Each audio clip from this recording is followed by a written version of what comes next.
Hello again, Soccer Coach KW here. Today we're going to do an overview of 7v7 organization on the field. We're going to take a look at the 1-2-3-1 formation as it moves up and down the field. And we're going to talk about some key principles as you think about, as a coach, how you're going to coach your team going forward, how you're going to coach your team in defense, all the different parts of the game in that formation and what the roles are for each of your players in that structure. So let's take a look at it. We'll break it down now. Okay, so let's look at the basic organization of the 7v7 using the 1-2-3-1. If you didn't watch my previous video going through a bunch of the different types of formations you might see and why this one might be the most balanced for you to use and for your players' long-term development, please go back and watch that one. What's important to remember is that any formation you play is going to be fluid. As you start to begin to teach this to young players, you're going to be more rigid in your positioning and in your structure and in your roles. As you gain experience and your team gains experience, it's going to become much more fluid. You can begin to morph players and roles in the game as they see fit and can start to interchange, flex with the game and the whatever's happening in the game. But that comes with time and experience. So beginning, very structured, very straightforward as they gain experience, much more fluid, much more interchange, much more flexible as you go. So here's the basic shape of 1-2-3-1 as it would be if we had a goal kick. It's important to remember in 7v7 in most leagues that the opposing team can't be closer than what they call a build-out line. In many leagues, it's the halfway line. Sometimes it's a line that's about halfway between the halfway line and your goal line. But the point being is it gives your team a little space to work with on goal kicks to help them learn how to play out of the back without somebody standing right on top of them. They're young, they're inexperienced. With that sort of pressure, they would never really learn, and they would just resort to kicking the ball long. In addition, most 7v7 leagues have a restriction that from a goal kick or a punt, you cannot kick the ball in the air over the halfway line, or it's given to the other team on the halfway line as an indirect free kick. Again, encouraging teams to play the ball on the ground out from the back. And that's what we want. We want our players to be able to do that now so that when they get to 9v9 and 11v11, they have those important skills about how to handle the pass, how to handle pressure, how to handle making decisions while they're playing out of the back with the ball on the ground, because that is a big part of the full field and even 9v9 game. You see, we have our keeper. We have a ball in the center of the goal area. I'll always recommend on goal kicks, you put the ball in the center, not in either corner, because that just advertises what you're going to do. Our 4 and 5s are just tucked inside the penalty area. We'll call it the 18 because that's what it is on a full-size field. On a 7v7 field, it's about 14, but we're not going to get crazy, right? That's the 18. We have our 8 parked in the middle of the field. We have our 7 and 11s out wide, as we like to tell them, getting paint on their boots, paint on their shoes, so far out there that they're on the sideline to make the field nice and big. We're looking for a nice angle between the 5 and the 11 or the 4 and the 7.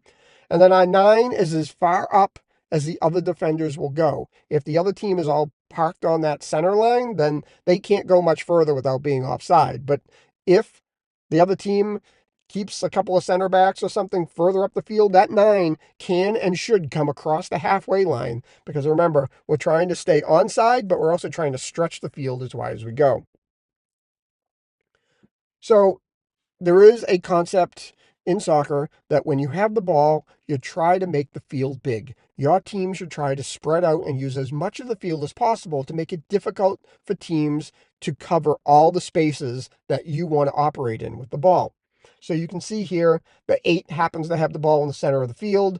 The 7 and the 11 are still plenty wide, making big gaps, big areas to play into. The 9 could be a little bit further up, but just because I had the graphics in the way, that's what happened. But they're looking for a space up forward to get a pass forward and perhaps go 1v1 at a center back. Our 4 and 5 have pushed up the field, but they have a nice angle to the 8 to support them. So, for example, if the 8 gets blocked off, they can't go forward. They could always turn, play back to the 5, who then has an easy ball out to the wide player on the 11. So, again, we're trying to move up the field, but we're spread out, but we're maintaining those angles of support, and we're keeping our distances still while we're spread wide and we have some depth, we're not so split apart that we can't support each other. The 4 and 5 aren't sitting inside the penalty area watching the attackers run off from them. So again, making that field big, giving that width and the depth so that we have options with the ball, both left and right and forward and backwards. So now here's an example. The ball is in the attacking third of the field. We've pushed all our players up, and you'll notice that now it looks like a 1-2-1-3 because now the wingers have pushed all the way up with the striker. Ideally, they wouldn't be in a straight flat line, but this is just for illustration. They're going to be looking for some angles and maybe making some runs in behind the opposing team's defenders as they get closer to the goal. But you'll notice that 8 is behind the ball, providing support for what happens in front of them. Early on, that 8 is going to keep running, and next thing you'll know, they'll literally be standing hand in hand with the 9. It will take some time, but that's what's going on here. You'll also notice because the 11 has the ball, the 2 center backs have slid over, and the 5 is kind of behind the 11 to provide support to them. And that's exactly what we want to see, is we want our center backs engaged in the attack in so much as that they're providing that outlet backwards pass.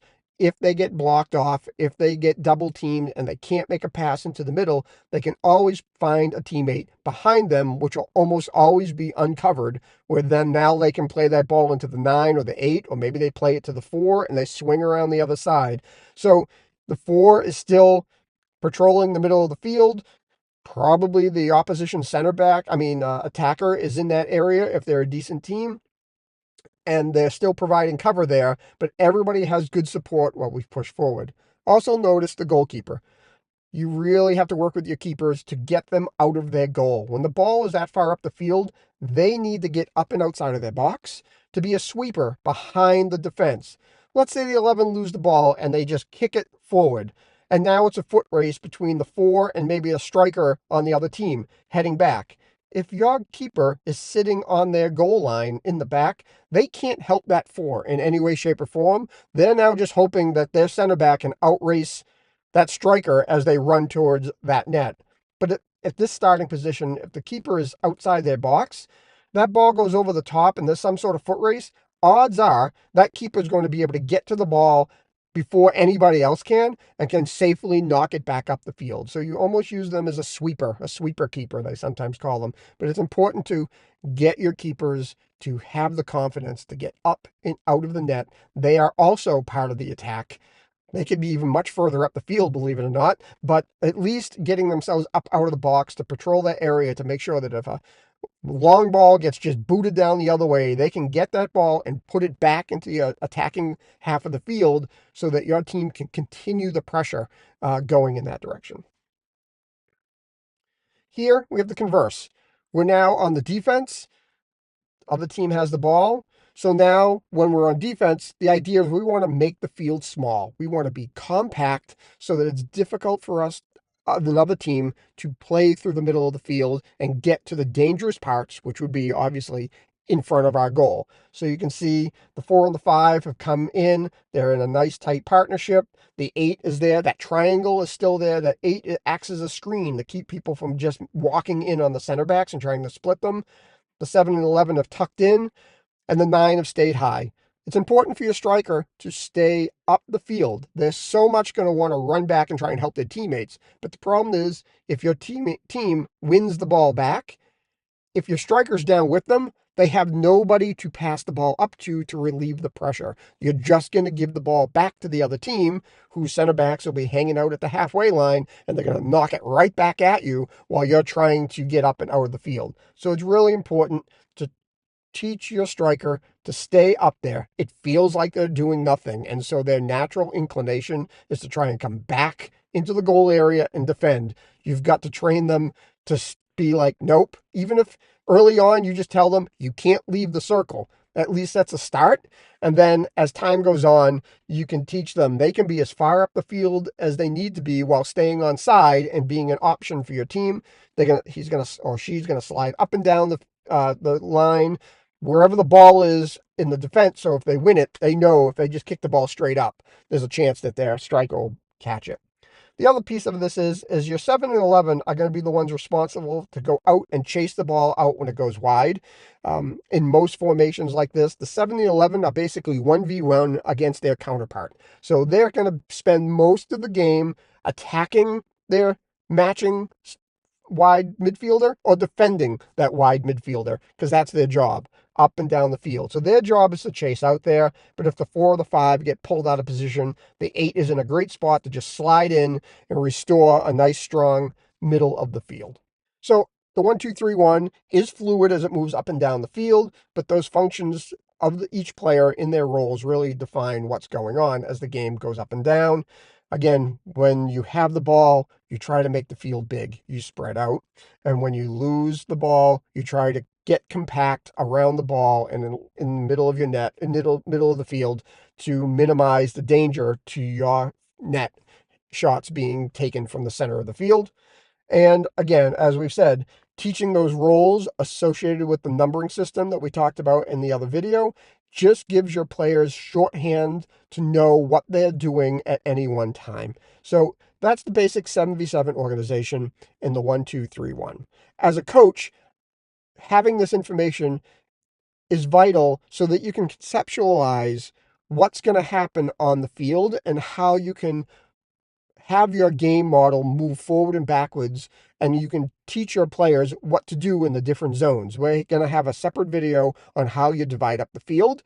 And again, that's more of a conceptual concept for you as coach, but you can use it in some concrete ways when you're teaching your players what to do when they're in the middle third, the defensive third, or the attacking third, and what the shape of your players and what their roles and responsibilities are in the system.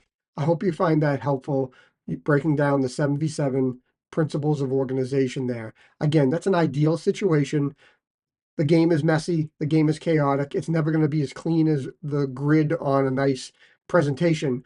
But as a coach, being able to think about how the game should look like as you go forward and as you come back in defense, and how all those positions relate are really helpful as you design sessions to help your players learn how to play in that system for 2 years to get better. Not just the tactical components, but we haven't mentioned really, probably even more important at this age group, is all the technical things that you need to do with these players to get them to learn skills. And we're going to talk plenty about that in the future. But having that ability to marry the two together, those technical skills of how to work with the ball, and then the tactical know-how of when to use those skills, because that's the thing that seems to get lost in a lot of soccer education for kids, especially in the United States, is we have to get them technical, but we never teach them when to use those technical skills in the game. And so that's what we're trying to do here. As a coach, you getting the idea in your head as to how this works and how the players interact will help you when you work on your technical exercises, whether they're passing or dribbling or receiving or movement off the ball. You can then relate it back to the game so the kids can have a concrete idea of not only can I do this, but when and why should I do this? That's the ultimate goal here. So I hope this is helpful. We'll see you real soon with another session. Until then, thanks a lot. Subscribe, like, share with the other coaches. That's super helpful. And until next time, I'll see you later. Bye.